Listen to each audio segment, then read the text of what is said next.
Shalom, Chavarim. Peace, my friends. I just put up a video yesterday, and I can't seem to rest about a couple of things I talked about. Young 17-year-old boy I mentioned. Arthur, I hope you're watching this, because I'm answering your question specifically for you, but also I was talking about a lot of YouTubers who put videos out there with a lot of false information. And this ties in with it too. There's a group out there who are promoting quote-unquote the false prophecies of Christ. Elohim help them. Someone told Arthur that Matthew 24, specifically verse 34, I think he was talking about, is a failed prophecy. These are, people are putting these things out there. And Arthur, he says that he lost hope in God because someone told him that Matthew 24, verses 25 to 34, is a failed prophecy. He went on to say, I feel as though I'm living just to die. I'm telling you, man, my spirit, I can't rest over this. I mean, someone who's 17 years old to feel this way, and I know that in these times there are many 17-year-olds who feel this way. I can only trust in my beloved Elohim to lead them to this video and others out there whom the Father is using to bring His truth to those who have eyes that do see, who have ears that do hear, and who have hearts that do understand.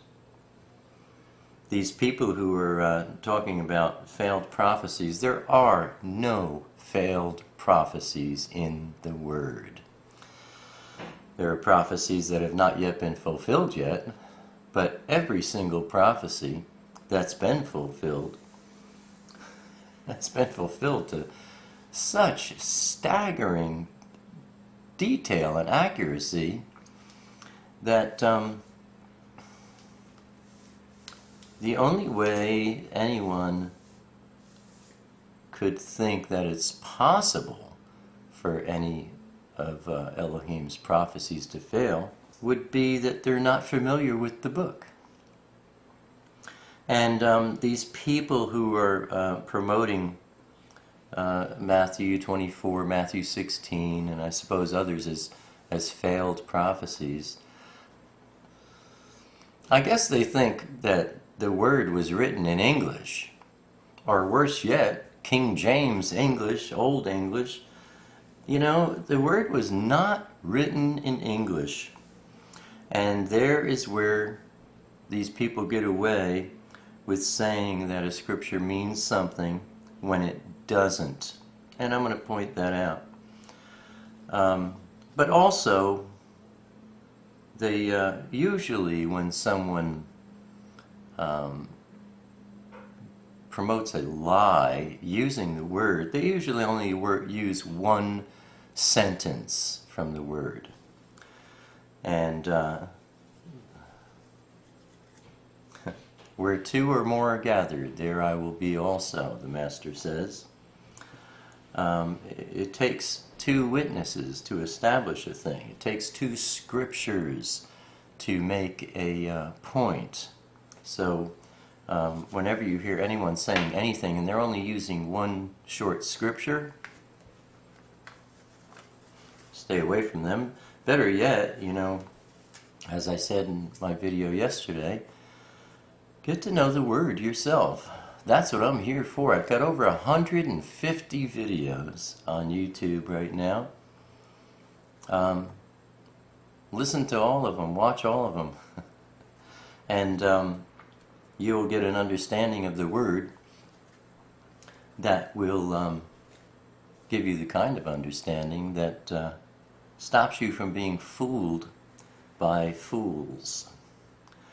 I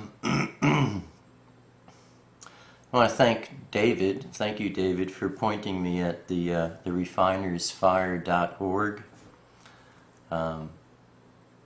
where they point out, some clarifications about this, although I already knew this information, and that's what I want to share with you. Like I said, number one, in order to understand Scripture, you have to understand it as it was written, and that is in the Hebrew Aramaic language. So when we look at Matthew 24, specifically verse 34, where it says, this generation will by no means pass away. If I go to the original Aramaic, this book is pretty cool. I mean, it's written in Hebrew, translating the Aramaic into Hebrew, and then over on this side we have English. And if you read the English translation of the Aramaic in its more literal sense, it says in verse 34, "Truly I say to you that this tribe will not pass away until all these things happen." This tribe will not pass until all these things happen. Now, those who are trying to say it's a false prophecy, we're trying to say that this generation, in other words, the generation of the people that Yeshua was speaking to, live and in person, that they won't pass away until all these things happen. And that's not proper. It's not a proper understanding. The original word for generation there in the Aramaic is sharbata, translated into Greek as genea. In either case, it could mean generation, but more specifically, tribe. And that tribe would mean Yehuda, the tribe of the Jews, Judah. But let's look at some other points. Matthew 24, in the beginning, verse 1, it says, going out, Yeshua went away from the Mikdash, and his Talmudim, those are those that are learning from him, came near to point out to him the buildings in the Mikdash, that's the temple. And Yeshua said to them, "Do you not see all these? Truly I say to you, not one stone shall be left here upon another at all, which shall not be thrown down." 38 years later, the temple was burned to the ground, laid waste, the city was leveled. So, they saw that, but more importantly, after that, Israel is going to be scattered all over the place and not come back to their land until 1948. I'm going to cover all that, and that's an important part of everything that's being talked about here in Matthew 24. But as he sat on the Mount of Olives, verse 3, the Talmudim came to him separately, saying, "Say to us, when shall this be, and what is the sign of your coming, and at the end of the age?" Catch this, the first thing he says to them, Yeshua answering said to them, "Take heed that no one leads you astray." Take heed, pay attention, that no one deceives you. This is the first thing he said. tell us when this will be, and what will be the sign of your coming, the second coming, when he takes over as Nagid, the king of Israel. And the first thing he says is, be careful. Don't be deceived. There are many out there who are deceiving people. And like I pointed out in my last video, the most important thing is that you only have one relationship in your life, and that's your relationship with Elohim. If you're not doing that, you are going to be deceived on many levels. So, take heed. Many will come in my name, saying, I am the Messiah, and they'll lead many astray. That's going on. It's been going on for many years. You shall begin to hear of fightings, reports of fighting. See that you're not troubled, for these things have to take place, but the end is not yet. In verse 15, he says, so when you see the abomination that lays waste, spoken of by Daniel, the Navi, the prophet, put up in the Mikdash, the temple, he who reads, let him understand. Then let those who are in Yehuda flee to the mountains. First of all, just go back a couple of videos, I think 3 videos before my last video. I did a teaching on the book of Daniel, and Yeshua is pointing here at Daniel chapter 9 verse 27 when he says, when you see the abomination that lays waste. No one in his generation back then saw that. That's yet to come. In verse 20, pray that your flight does not take place in winter or on the Shabbat, the Sabbath. Judea is impassable in the winter.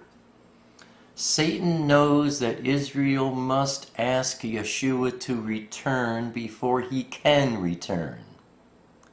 And so, this is why, Satan's out to kill all the Jews.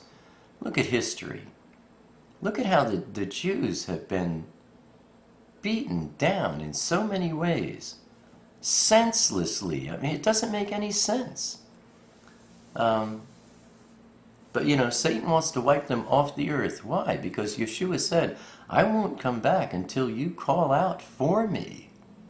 And so, if Satan could kill all of Israel, wipe them off the face of the earth so that they can't call out for him, then Yeshua can't return. Of course, that's not going to happen.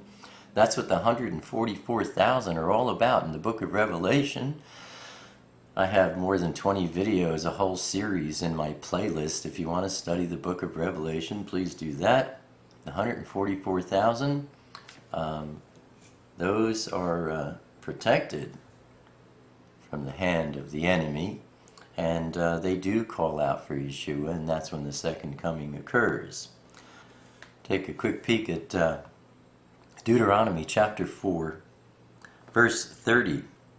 Which says, in your distress, when all these words shall come upon you in the latter days, then you shall return to Yahweh your Elohim, and you shall obey his voice. For Yahweh your Elohim is a compassionate El. He does not forsake you, nor destroy you, nor forget the covenant of your fathers, which he swore to them. These things that Yeshua is talking about in Matthew 24 are about the latter days. And the latter days didn't begin. There's no way they could begin at least until he went back to the Father and sent the Kodesh Spirit to begin indwelling the Ecclesia, commonly known as the church. People who talk about these are failed prophecies, they're misinterpreting, misunderstanding, and causing confusion to dwell in the hearts of those that they feed this rotten meat to. Back to Matthew chapter 24 and verse 22, we see the elect. That's Israel and all those that they save. You can look at that in Revelation chapter 7 and chapter 14. Verse 22 says, "And if those days were not shortened, no flesh would be saved. But for the sake of the chosen ones, the elect, those days shall be shortened." Again, if those days were not shortened, no flesh would be saved. That cannot be said of, the time when Yeshua was standing here, or even 60 years later. That can be said today with all the nuclear threats going on in the world, all the countries that have so many nuclear capabilities that it's possible now that 7 billion people could all be wiped out. Skip ahead to verse 29. "Immediately after the distress of those days, the sun shall be darkened, and the moon shall not give its light, and the stars shall fall from the Shamayim," the heavens, "and the powers of the Shamayim shall be shaken." That's not a failed prophecy. It hasn't happened yet. Your faith needs to be strengthened if you can believe that this is a failed prophecy because, back around prior to 100 AD, the sun wasn't darkened and the moon still gave its light and the stars didn't fall. You need greater faith in the Word. Whatever the Word says will happen, it will happen. It just hasn't happened yet. And if your faith is not strong enough, pray and ask the Father to give you more faith, because faith is not something you can muster up. Faith is not something I can increase for you. Faith is a gift, a pure gift from Elohim. But this is talking about the tribulation period. Verse 30 continues, "And then the sign of the Ben of Adam, the Son of Man, shall appear in the Shamayim, and then all the tribes of the earth shall mourn, and they shall see the Ben of Adam coming on the clouds of the Shamayim with power and much esteem."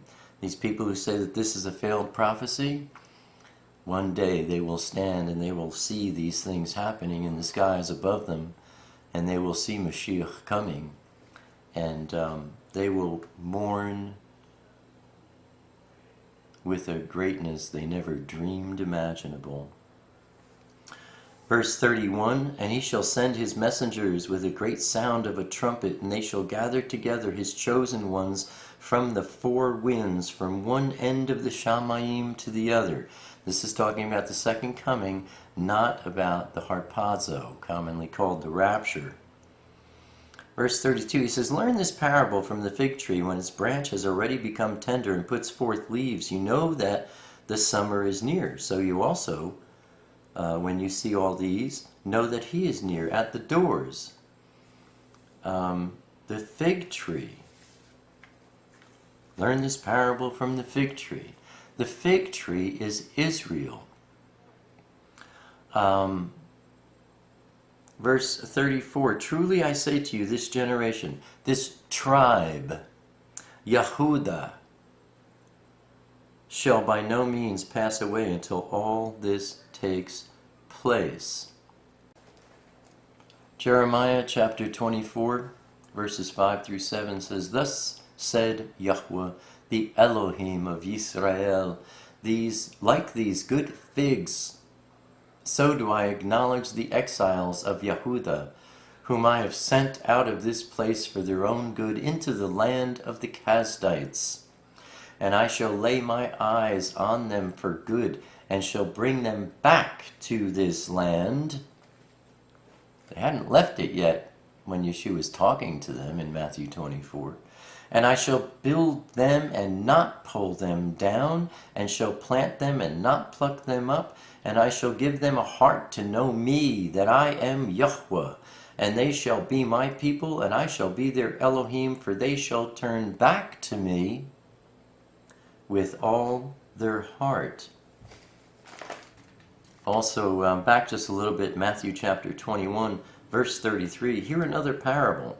There was a certain man, a householder, who planted a vineyard, and placed a hedge around it, and dug a winepress in it, and built a watchtower, and he leased it to farmers, and went abroad. And when the season of the fruits drew near, he sent his servants to the farmers to receive his fruit. And the farmers took his servants and beat one, and they killed one, and they stoned another. And again he sent other servants, more than the first, and they did likewise to them. And at last he sent his son to them, saying, They shall respect my son. But when the farmers saw the son, they said among themselves, This is the heir. Come, let's kill him, and let us possess his inheritance.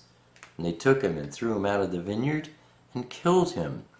This is, those verses there are all about Israel, the vineyard, and Yeshua, the son, whom they took out and killed, and the prophets.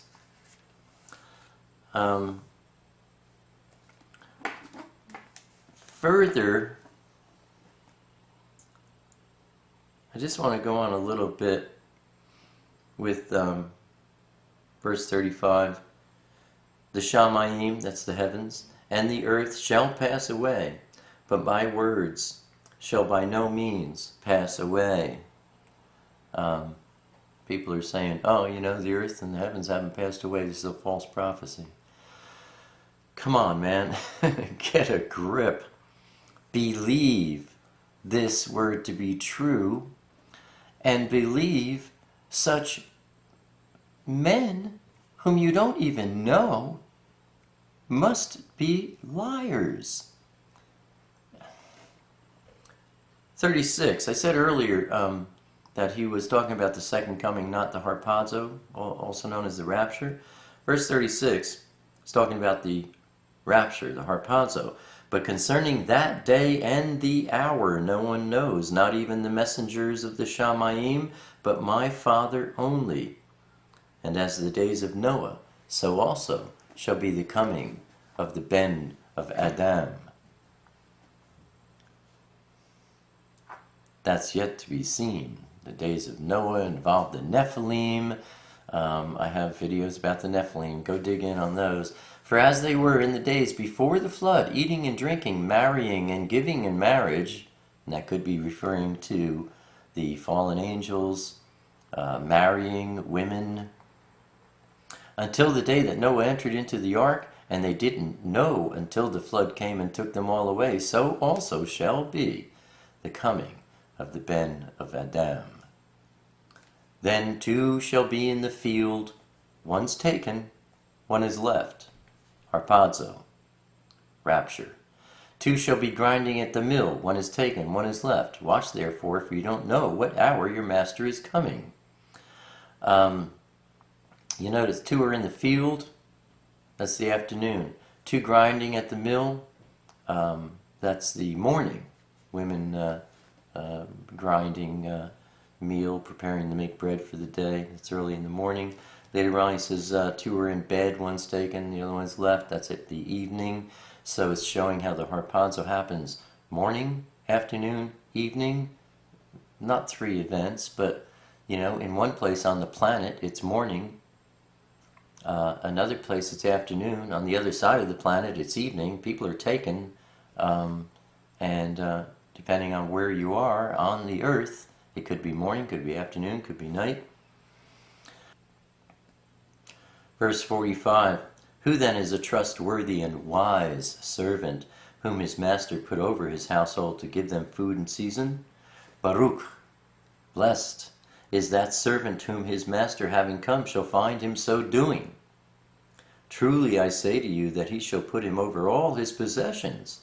But if that evil servant says in his heart, my master is delaying in his coming, begins to beat his fellow servants, to eat and drink with the drunkards, the evil servant says in my heart, my master is delaying in his coming. Or, these are false prophecies. He ain't come. He's never gonna come. Yeah, the master of that servant shall come on a day when he does not expect it, at an hour he does not know, and will cut him in two and appoint him his portion with the hypocrites. There shall be weeping and gnashing of teeth. In the Hebrew mindset, the Aramaic mindset, this generation, a generation in the mindset of the true Hebrew, extends until the last of the line is gone. It's not a 40-year period as some like to suggest. But even so, this quote-unquote generation, those witnessing Yeshua's word at that time, they saw the shadow of all these things. And all those things did happen. But the second coming is yet to occur. And the main key here, the way I've always looked at this, where he talks about the fig tree.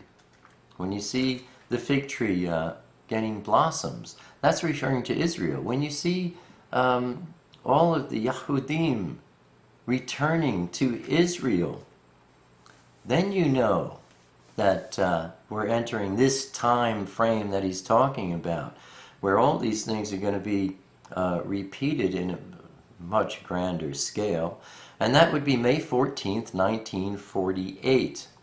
Look at Isaiah chapter 11, verse 11, where we read, it shall be in that day that Yahweh puts his hand again a second time to recover the remnant of his people who are left from Asher and from Mitzrayim, from Pathros and from Cush and from Elam and from Shinar, and from Hamath and from the islands of the sea, from all around the world. And he shall raise a banner for the nations and gather the outcasts of Israel and assemble the dispersed of Yehudah from the four corners of the earth, bringing them back. That's 1948.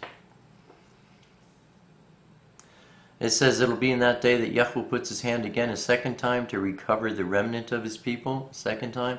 The first time was in Babylon at the exile. But you have to know the whole word.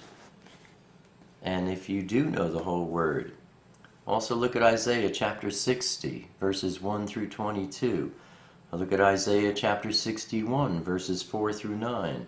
Look at Ezekiel chapter 20, verse 41. And you'll see there's more to what Yeshua was talking about here than these people want you to see. Really, all they're trying to do is to steal your faith. And when you don't know the Word, and when you don't know Him, your faith can be easily shaken, because faith is a gift from Him. And if you don't know Him, you're not going to have any faith. But I'm here to tell you, there are no failed prophecies in the Word of Elohim. Shalom.